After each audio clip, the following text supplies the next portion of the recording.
हार करियर का अंत। सुनीता ने नीचे देखा, जैसे ही उसकी तलवार टूट गई, उसकी आंखें चौड़ी हो गईं, नोक जमीन पर गिर गई। सौभाग्य से, वह पहले ही एक तरफ चली गई थी, इस उम्मीद में कि लकी वापस हमला करने से बच जाएगी। अन्यथा, वह स्थिति का फायदा उठाकर अपना आक्रमण शुरू कर सकता था।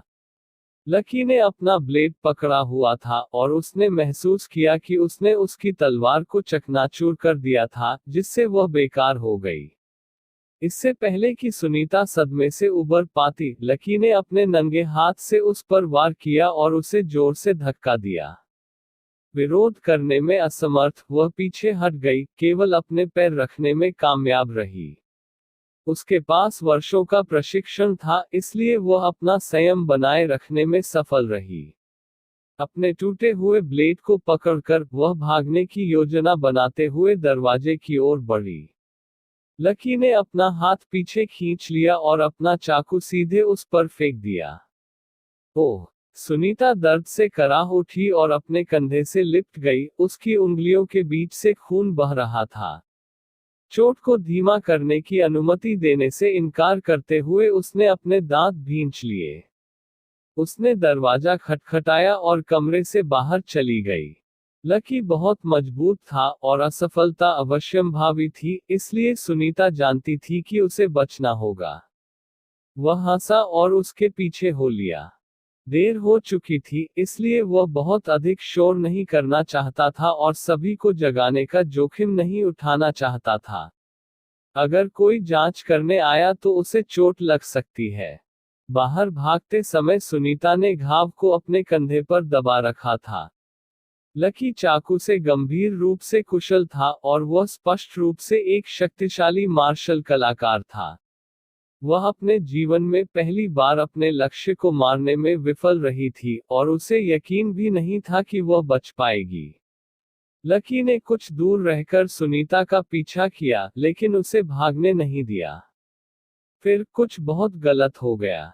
स्ट्रीट लैंप की मंद रोशनी में दो छात्र चुंबन कर रहे थे, वे आने वाले खतरे से पूरी तरह अनजान थे। सुनीता ने एक अवसर देखा। उसने छात्र को पकड़ लिया और उसके गले पर चाकू रख दिया। आप कौन हैं? उसने लकी से कहा। क्या आप मास्टर हैं जिसके बारे में हर कोई बात कर रहा है? लकी को इन दो नौजवानों के लिए दुख हुआ, जो एक ठंडे खून वाले हत्यारे के रास्ते में ठोकर खा गए थे। उसने छात्रा को अपने पीछे खींच लिया और कहा, हिलो मत, सब्सक्राइब यूट्यूब मैं चालूंगा।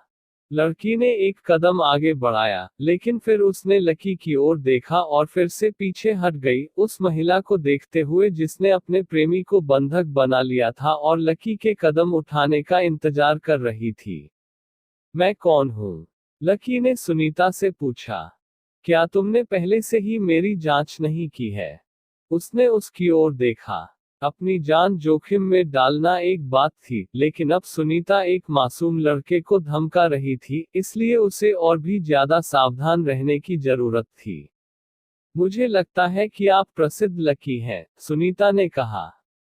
और अगर तुम आगे बढ़े, तो मैं तुम्हारे छात्र का गला काट दूंगा। नहीं, ऐसा नहीं करना है, लकी ने दृढ़ता से कहा। मैं आपको एक छात्र को मारने नहीं दूंगा। मैं देखना चाहूंगी कि तुम मुझे कैसे रोकते हो, उसने कहा। मैं वास्तव में यह नहीं समझ सकता कि इतना प्रसिद्ध मार्शल कलाकार हाई स्कूल शिक्षक क्यों बनेगा।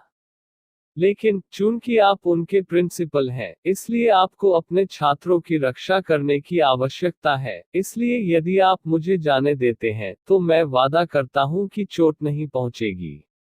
उसका लड़का डर के मारे कांप रहा था और बोलने की हिम्मत नहीं कर रहा था।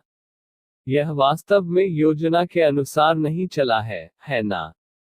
लकी ने करीब आते हुए पूछा। पीछे हटना, उसने कहा। कुछ भी अजीब कोशिश मत करो। उसे विश्वास नहीं था कि लकी लड़के को बचाने के लिए इतनी जल्दी प्रतिक्रिया करने में सक्षम होगा, इसलिए छात्र एक उपयोगी बंधक था। लकी ने अपने हाथ उसकी पीठ के पीछे जोड़ दिए। न केवल वह पीछे नहीं हटे, बल्कि वे आगे बढ़ते रहे, उनकी अभिव्यक्ति उदासीन थी। यदि आप उसे जाने नहीं देते हैं तो मैं आपको इस तरह से नुकसान पहुंचाऊंगा कि आप इससे उबर नहीं पाएंगे, उन्होंने कहा। यह आपके करियर को खत्म कर देगा और मुझे यकीन है कि आप ऐसा नहीं चाहते। सही चुनाव करें, या मैं आपको स्थायी रूप से काम से निकाल दूंगा। सुनीता हंस पड़ी। सचमुच? और आप ऐसा करने की योजना कैसे बनाते हैं? उसने पूछा। मैं तुम्हारी बकवास पर विश्वास नहीं करता। पीछे हटो। लकी ने एक और कदम आगे बढ़ाया। उसने अपना होंठ काट लिया और लड़के को करीब खींच लिया। उसका टूटा हुआ ब्लेड उसके गले को जोर से दबा रहा था। वह झांसा नहीं दे रही थी। अगर उसे लड़के को चोट पहुंचानी होती तो वह करती। उसने कहा, अगर तुमने मुझे जाने नहीं दिया तो मैं तुम्हारे छात्र को मार डालूंगी। और यह सब तुम्हारी गलती होगी। लेकिन जब वह अपनी धमकी को पूरा करने के लिए गई तो लकी ने उसे दौड़ाया, उसकी दोनों बाहों पर घूंसा मारा और उससे ब्लेड गिरा दिया। दर्द और सुन्नता ने दोनों हाथों को नीचे गिरा दिया और उसका अब उन पर नियंत्रण नहीं रहा। उसकी बाहें कमजोरी से कांपने लगी और वह कांपना बंद नहीं कर सका। चौंक कर वह अपने घुटनों पर गिर गई। लकी ने उस लड़के की ओर सब्सक्राइब अपना हाथ YouTube चैनल लहराया, सचिन जो अपनी सांगवान। प्रेमिका के साथ पीछे मुड़कर नहीं देख रहा था। सुनीता ने अपनी उंगलियां घुमाई। कुछ एहसास हुआ, लेकिन स्पष्ट रूप से किसी प्रकार की तंत्रिका क्षति थी और उसकी हरकतें अजीब और दर्दनाक थीं। लकी उसके पास खड़ा था, चुपचाप उसे देख रहा था। ठीक मोटर कौशल के बिना सुनीता एक हत्यारे के रूप में काम नहीं कर पाएगी। उसने उसके सिर को हिलाकर रख दिया। उसने उसे चेतावनी दी थी कि क्या होगा, इसलिए उसके लिए दोष देने वाला कोई और नहीं बल्कि खुद थी। मैं तब तक प्रतीक्षा करूंगा जब तक तुम बात करने के लिए तैयार नहीं हो जाते, लकी ने एक कंकड़ उठाते हुए, उसे उछालते हुए और उसे पकड़ते हुए कहा। ऐसा नहीं है कि मैं वैसे भी सोने के लिए वापस जा सकता हूं, क्योंकि तुमने मेरा बिस्तर तोड़ दिया है। कुछ देर बाद सुनीता ने खुद को संभाला। आंसू उसके गालों पर बह गए और उसने अपनी असफलता से शर्मिंदा होकर अपना सिर नीचे कर लिया। उसे हमेशा अपने कौशल पर बहुत गर्व था, लेकिन अगर यह तंत्रिका क्षति स्थायी होती तो उसका जीवन फिर कभी पहले जैसा नहीं होता। आप मेरे साथ ऐसा कैसे कर सकते हैं? वह चिल्लाया, उसे देख रहा था। तुमने मुझे क्यों नहीं मारा? एक हत्यारे